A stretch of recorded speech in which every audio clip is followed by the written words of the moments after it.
Il était une fois, à Paradisia, un monde où la pauvreté ne pointait plus le bout de son nez, un monde où le revenu universel de base régnait. Mais qu'est-ce que le revenu universel? C'est simple, tout le monde a droit à un revenu suffisant pour vivre, que ce soit pour les riches et les pauvres. Donc, les riches deviennent encore plus riches et les pauvres ne seront plus pauvres. Un monde où l'argent tombait presque du ciel.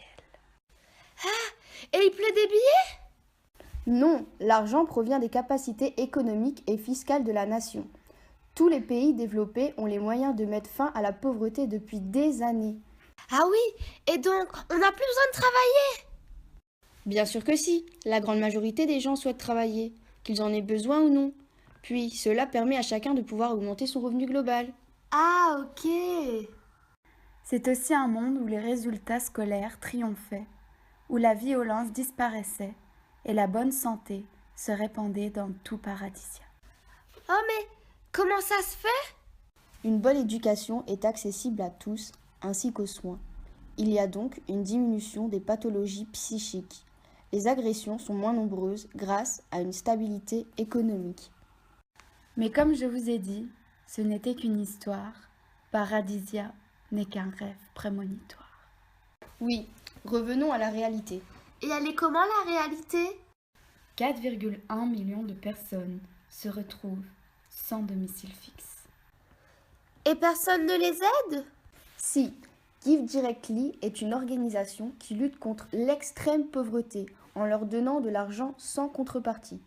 Ce programme coûte moins cher que l'aide du gouvernement qui, lui, est un budget. Le coût de l'organisation est de 56 000 € par an, tandis que celui du gouvernement s'élève à 467 000 € par an. Beaucoup penseront que donner de l'argent gratuitement, c'est inciter les gens à la paresse. Eh ben c'est pas vrai? Non, les résultats ont été plus que satisfaisants. La plupart ont retrouvé un logement. D'autres ont repris contact avec leur famille, trouvé un emploi, se sont repris en main, par exemple avec des cures de désintoxication. Les recherches des études nous prouvent que les effets sont mondiaux.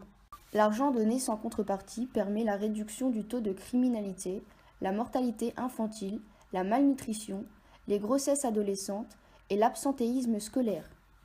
Et pourquoi Paradisia n'est pas réel? Le président Nixon avait proposé un projet qui fut accepté par la Chambre mais rejeté par le Sénat. De nos jours, la mentalité des gens pose problème. Ils voient cela comme dangereux, pervers et vain. Tout est possible, puisqu'il n'y a pas si longtemps que ça, la démocratie était vue comme une splendide utopie, alors qu'actuellement elle est perçue comme un lieu commun. Bah alors, appliquons-le et changeons le monde. Un jour, peut-être, Paradisia fera partie de notre monde.